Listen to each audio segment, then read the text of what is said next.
Hello students, today we will see the topic transpose of a matrix, इसे हिंदी में कहते हैं परिवर्त आव्यूह। ठीक है, तो परिवर्त आव्यूह का मतलब होता है जब हम किसी भी मैट्रिक्स के रो को कॉलम में कन्वर्ट कर देते हैं, मतलब जो रो है उसे कॉलम की जगह लिख दिया जाए तो ऑटोमेटिकली जितने भी कॉलम्स हैं वो रो पर शिफ्ट हो जाएंगे। तो इस टाइप का जो भी ट्रांसफॉर्मेशन होता है मैट्रिक्स का, उस मैट्रिक्स को हम बोलते हैं transpose of a matrix. Okay, तो इसको जनरली कैसे समझते हैं कि ये हमारे पास कोई भी एक मैट्रिक्स दी गई जिसका order n cross n that means n is the row and n is the column. तो a i j i row है और j कॉलम है। तो जब हम इस मैट्रिक्स का ट्रांसपोज निकालेंगे, तो किसी भी मैट्रिक्स का ट्रांसपोज निकालेंगे तो उसे a डैश या फिर a raise to the power t इससे डिनोट करेंगे। क्लियर? तो a raise to the power t या फिर a डैश इससे रिप्रेजेंट करेंगे।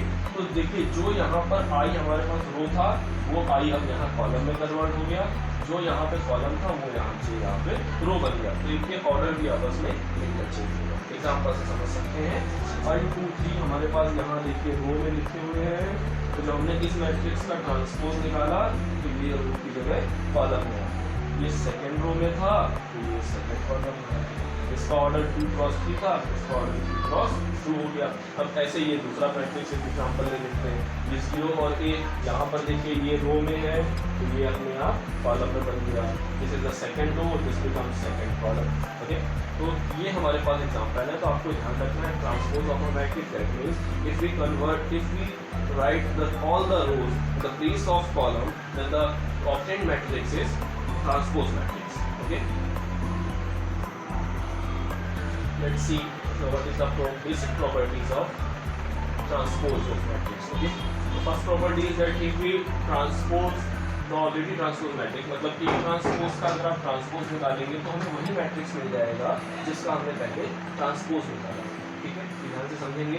आपको कोई भी एक मैट्रिक्स दे दिया जाएगा और कहा जाएगा कि उसका ये कंडीशन वेरीफाई करेंगे, तो सबसे पहले हम क्या फाइंड करेंगे, ए ट्रांसपोज, फिर उस ट्रांसपोज का फिर से ट्रांसपोज निकालेंगे तो वो वही मिल जाएगा ए।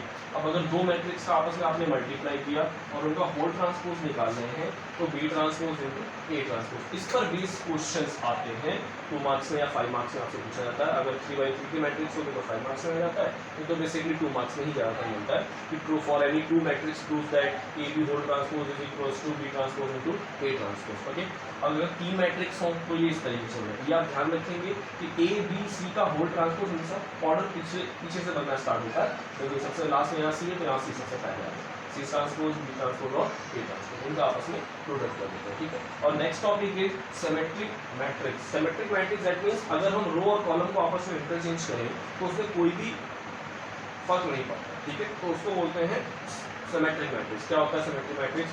अ स्क्वायर मैट्रिक्स, ये वर्ड यहाँ ध्यान देंगे, अ square matrix. A square matrix that means the number of row and the number of column both are equal in matrix. Okay, तो a square matrix is said to be symmetric if अगर हम किसी भी square matrix का transpose निकालें और वही matrix हमें मिल जाए तो उस मैट्रिक्स को कहा जाएगा सिमेट्रिक मैट्रिक्स। ओके, इसके ठीक अपोजिट थोड़ा सा, अगर आप उस स्क्वायर मैट्रिक्स का ट्रांसपोज निकालो और वो माइनस में आ जाए, ठीक है, तो वो मैट्रिक्स हमारी कहलाएगी स्क्यू सिमेट्रिक मैट्रिक्स। इसको हिंदी में बोलते हैं हम लोग सममित आव्यूह। ओके, और इसे बोला जाता है विषम सममित। विषम सममित, क्लियर? तो अब किसी भी स्क्वायर मैट्रिक्स को हम सिमेट्रिक मैट्रिक्स और स्क्यू सिमेट्रिक मैट्रिक्स इन दोनों के समेशन के फॉर्म में ब्रेक कर सकते हैं। ठीक है, तो कैसे ब्रेक करते हैं ये समझिए। E इज इक्वल्स टू होता है हमारा A plus A transpose by 2, ये होता है, और Q होता है A minus A transpose by 2। इस वाले पार्ट को बोलते हैं सिमेट्रिक पार्ट और इस वाले पार्ट को बोलते हैं स्क्यू सिमेट्रिक पार्ट। ओके, ठीक है, तो आपकी जो मैट्रिक्स A होती है वो हमेशा B प्लस Q के फॉर्म में। तो कोई भी एक स्क्वायर मैट्रिक्स ए, उसे हम दो अलग अलग मैट्रिक्स के फॉर्म में ब्रेक कर सकते हैं। स्क्वायर मैट्रिक्स होनी चाहिए, इसमें पी हमारे पास सिमेट्रिक मैट्रिक्स होता है और क्यू स्क्यू सिमेट्रिक मैट्रिक्स होता है। ठीक है, इस पर बेस क्वेश्चन आता है कि break the any square matrix in the sum of symmetric and skew symmetric matrix. Okay, let's see another topic, that is determinants of a square matrix. Determinants हम सिर्फ उन मैट्रिक्स का फाइंड करते हैं जो स्क्वायर मैट्रिक्स हो, ठीक है। तो फिर से समझेंगे, हम लोग डिटर्मिनेंट सिर्फ उन मैट्रिक्स का फाइंड करते हैं जो स्क्वायर मैट्रिक्स होते हैं।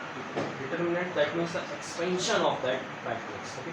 अब ये हमारे पास एक मैट्रिक्स लिखा हुआ है, तो यहाँ पर ध्यान देंगे हम लोगों ने स्क्वायर ब्रैकेट का यूज़ नहीं किया, ठीक है, सिर्फ दो सीधी सीधी लाइनें खींची। तो इसमें जितनी हमारे पास रो है उतने ही कॉलम है। ये पहले एक मैट्रिक्स होगा, उस मैट्रिक्स का हमें डिटर्मिनेंट फॉर्म करना है। तो जो सीधी सीधी लाइनों के बीच में जो सिस्टम लिखा हुआ है, इस सिस्टम को हम लोग बोलते हैं determinant, okay. You have to find the value of this determinant, and these are the symbols of that elements. That means 1 is always positive. If we take 2 will take negative, and 3 will take positive, okay.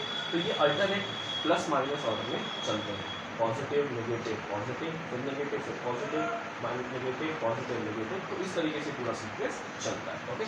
तो आप इसे हम लोग अभी बाद में भी discuss करेंगे, इसका आगे यूज है। और इस पूरे डिटरमिनेंट का हमें एक्सपेंशन करना है, तो कैसे निकालते हैं एक्सपेंशन, ठीक है। देखिए, सबसे पहले क्या किया हमने, इस 1 को लिया। तो जब आप 1 को लेंगे तो 1 के नीचे हमारा कॉलम, इसको पूरे को ड्रॉप कर दिया, और 1 के साथ जो रो इस पूरे को छोड़ दिया। तो 2 और -4, 2 और -4 बचा, -1 और 3, तो -1 और 3 बचा, ठीक है। तो ये जो सिस्टम बना, ये पूरा -1 के लिए हमने ये बनाया। अब जब हम 2 एलिमेंट को लेंगे तो सिंबल कैसा लेंगे, नेगेटिव, इसलिए यहाँ पे negative symbol. If minus is present here, then this minus becomes positive, okay. अगर यहाँ पे ऑलरेडी माइनस होता, ये -2 होता, तो इस वाले माइनस की वजह से यहाँ पर आपको +2 मिला, ठीक। तो हमने जब 2 लिया तो सेम प्रोसीजर 2 भी ले करेंगे, 2 के नीचे जो कॉलम है उसको छोड़ देंगे, 2 के साथ रो है उसको छोड़ देंगे। तो अब क्या ओपन हो गया, -3 2 -1 और 3, तो -3 2 -1 एंड 3, ओके। अब जब आप ये तीसरे के लिए लोगे तो इसको पूरा ब्लॉक कर दो, इसको ओपन कर दो, -3 2 2 एंड -4, -3 2 2 एंड -4, ओके। अब इसको कैसे सॉल्व करेंगे ये समझना है। तो इधर का एलिमेंट पहले इधर मल्टीप्लाई होगा, फिर लगाएंगे बीच में माइनस, और फिर इधर का एलिमेंट इधर करेंगे, ठीक है। दूसरे वाले में समझते हैं, हमेशा इधर का एलिमेंट पहले इधर मल्टीप्लाई, उसके बाद फिर इधर मल्टीप्लाई, ओके। फिर पूरा प्रोसीजर उसमें यही करेंगे, तो ये पूरा निकल जाएगा। इसको आपको मैथमेटिकली सॉल्व कर लेना है, जैसे कि आप कैलकुलेशन करते हैं। हमें रिजल्ट मिल गया 40। अब ये जो 40 आ गया वही इस डिटर्मिनेंट की वैल्यू हो गई, इस पूरे डिटर्मिनेंट की वैल्यू हो गई 40। अब ये जरूरी नहीं कि आप यहीं से एक्सपेंड करो 1 2 3 लेके, आप कहीं से भी एक्सपेंड कर सकते हो। आप 1 -3 2 को लेके भी एक्सपेंड करेंगे तो भी रिजल्ट मिलेगा। Will discuss on this topic in the chapter determinant, काफी वहाँ पे बहुत अच्छे से पढ़ेंगे इसके बारे में। तो अभी आपको ये समझना कि इससे आपने एक्सपेंड किया और ये रिजल्ट, ठीक है। अब students let's see the topic singular and non singular matrix. Singular matrix को हिंदी में बोलते हैं हम लोग अव्युत्क्रमणीय आव्यूह, और नॉन सिंगुलर मैट्रिक्स को बोलेंगे व्युत्क्रमणीय आव्यूह। अव्युत्क्रमणीय का मतलब होता है कि जिसको आप 1 के फॉर्म में नहीं लिख सकते, ओके। और व्युत्क्रमणीय का मतलब होता है जिसे 1 में लिखा जा सकता है। In other words we can say that we can find the inverse of that matrix is called non-singular matrix. If we cannot find the inverse of that matrix is called singular matrix, okay. अगर आप किसी भी आव्यूह का inverse नहीं निकाल सकते तो उसे हम सिंगुलर मैट्रिक्स कहेंगे, और अगर उसका इनवर्स निकाल सकते हैं तो उसे हम व्युत्क्रमणीय आव्यूह कहेंगे। और ये ध्यान रखेंगे, और matrix should be a square matrix, यानी कि जो हमारा आव्यूह है वो आव्यूह एक वर्ग आव्यूह होना जरूरी है, ये नेसेसरी कंडीशन, तो इसे ध्यान रखेंगे, ओके। तो a matrix is said to be a singular matrix, a square matrix, A is a square matrix. सबसे पहली कंडीशन क्या है, और matrix should be a square matrix, हमारा आव्यूह वर्ग आव्यूह होना चाहिए।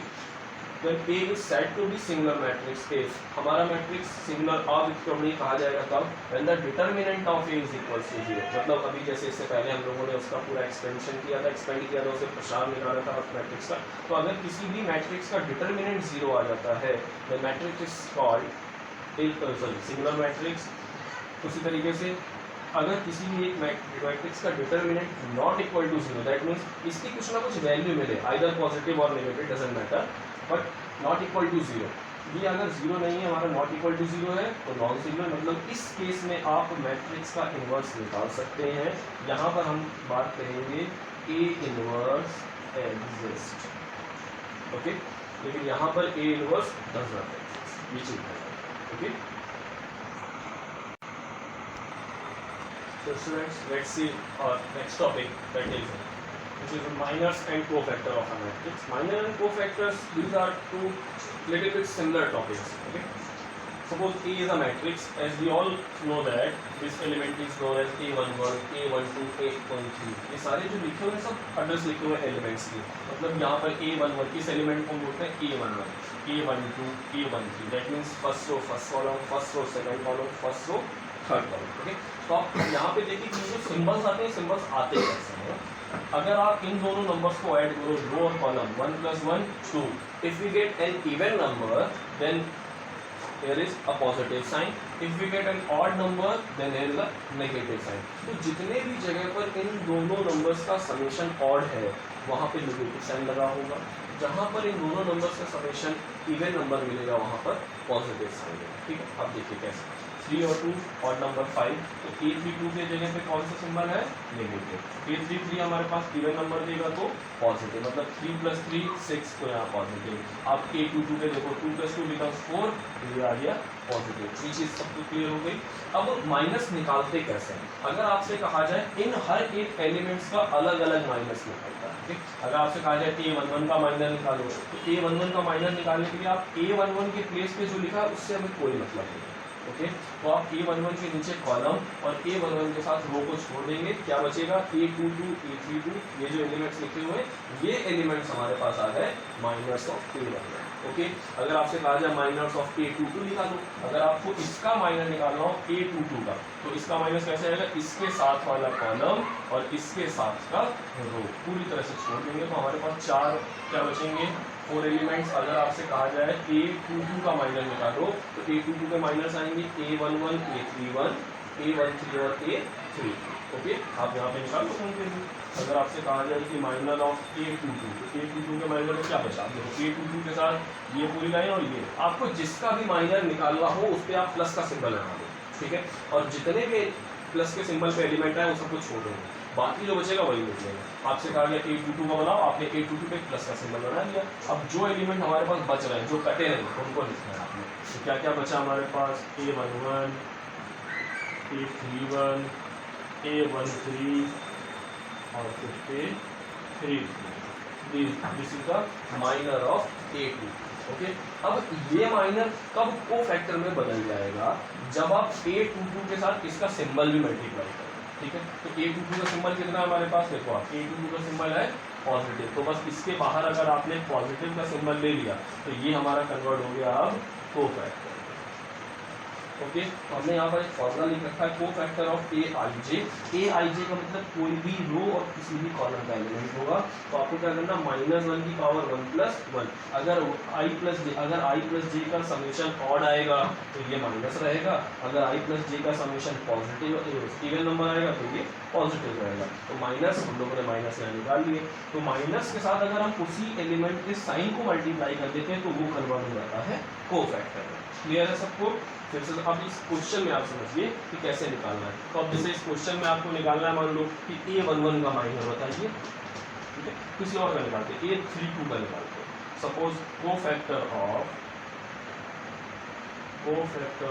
A32. तो A32 एलिमेंट है कहाँ? पहले वो जगह ढूंढो आप. A32 कहाँ है?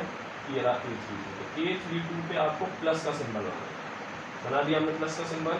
तो A32 पे प्लस का सिंबल बना के जितने एलिमेंट कट गए वो सब छोड़ देने, आपको सिर्फ वो लिखने हैं जो बचे. कौन कौन से बचे? 1, 2, 0 और 1. इसको एक्सपेक्ट. अब ये हो गया इतना. अब 3 और 2 को ऐड करो आप, तो क्या आएगा? एक ऑड नंबर 5 आएगा. ऑड नंबर का मतलब बाहर कौन सा सिंबल लगाएंगे? माइनस. अगर 3 और 2 को ऐड करने पे इवन नंबर आता तो हम प्लस लेते, लेकिन 3 और 2 this 5 odd number we will later write negatives. Okay, तो अब ये बन गया हमारे पास. इसका मल्टीप्लाई इससे और इसका मल्टीप्लाई इससे. 1 का 1 से मल्टीप्लाई करेंगे तो क्या मिलेगा? 1 - 0, तो आएगा हमारे पास माइनस. ऐसे कुछ और निकाल लेते हैं.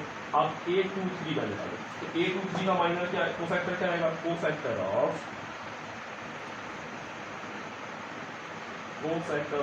A23. देखो A23 का ढूंढो. A23 का मतलब ये वाला है. तो जो एलिमेंट आपको लेना है इसका माइनस या कोफैक्टर फाइंड करना है, उसके साथ हमेशा प्लस का सिंबल बनाओ. अब बाकी के नंबर्स को तो हमें ओपन करना पड़ेगा भाई. तो बाकी के नंबर्स को हमने ओपन कर लिया. ये ओपन हो गया हमारे। ओके, तो क्या क्या बचा, 4 डिजिट देखो कौन कौन से बच रहा है, 1 0 3 और 1, ये बचे, इनको लिखो 1 0 3 और 1। जिसका निकालना हो उस पर प्लस का सिंबल बनाओ, प्लस का सिंबल बनने पे जो एलिमेंट कट रहे हैं उनको छोड़ देंगे, बाकी जो एलिमेंट बचेंगे वो लिख देंगे। अगर मैट्रिक्स 3 क्रॉस 3 की है तो 4 एलिमेंट बचेंगे, अगर मैट्रिक्स 2 क्रॉस 2 की है तो सिर्फ सिंगल एलिमेंट बचेगा, ठीक है, अभी वो बता देंगे कैसे। तो 1 3 1 हो गया। अब ये तो इसके बाद अब 2 और 3 ऑड नंबर देगा तो बाहर माइनस, इसका मल्टीप्लाई इससे और इसका मल्टीप्लाई इससे, 1 1 जा 1 माइनस 0 दैट इज -1। ये हमारा आंसर हो गया। तो इस तरीके से निकालते हैं हम लोग cofactors. Okay, let's see if our matrix is a square matrix of second order, अगर हमारी मैट्रिक्स सेकेंड ऑर्डर की स्क्वायर मैट्रिक्स है तो हम कैसे करेंगे ये देखते हैं, ठीक है। अब जैसे हमने यहाँ पे एग्जांपल ले लिया, तो इस एग्जांपल में देखते हैं कि कोफैक्टर ऑफ A11, तो हमने बताया जिसका भी A11 का एलिमेंट भी है तो जिसका भी आपको कोफैक्टर या माइनर निकालना हो उस पर प्लस का सिंबल बना दिया, जितना कट गया वो सब छोड़ देना, जो बचा उसे लिख लेना है। तो बचा कितना हमारे पास, सिर्फ 2। अब 1 और 1 को ऐड करेंगे तो पॉजिटिव साइन आएगा क्योंकि 1 + 1 2 होता है। अब अगर ये आपको सब ये आसान पड़ता है थोड़ा सा, ये ना याद रहे तो आप ये याद करो कि पहला एलिमेंट पॉजिटिव, दूसरा नेगेटिव, फिर पॉजिटिव नेगेटिव, इस तरीके से ऑर्डर याद कर लो आप। तो जो यहाँ पे सिंबल है वही सिंबल से यहाँ पे जब आप A11 कहता है पॉजिटिव है तो पॉजिटिव, लेकिन आपको याद क्या करना है, 1 + 1 becomes 2 that is the even number, तो हम यहाँ पर एक पॉजिटिव यूज करेंगे। अब अगर हमें निकालना हो कोफैक्टर ऑफ A21, तो A21 कितना होगा हमारे पास, A21 का मतलब हो गया, देखो A21 कौन सा एलिमेंट है, ये वाला एलिमेंट A21 है, तो ये और ये पूरी तरह से क्रॉस कर देंगे, बचा कितना, सिर्फ 3, लेकिन 2 और 1 को ऐड करेंगे तो 3 आएगा, 3 का मतलब हो गया ऑड नंबर, ऑड नंबर का मतलब हो गया नेगेटिव। तो इस तरीके से आपको करना है सेकेंड ऑर्डर। ओके,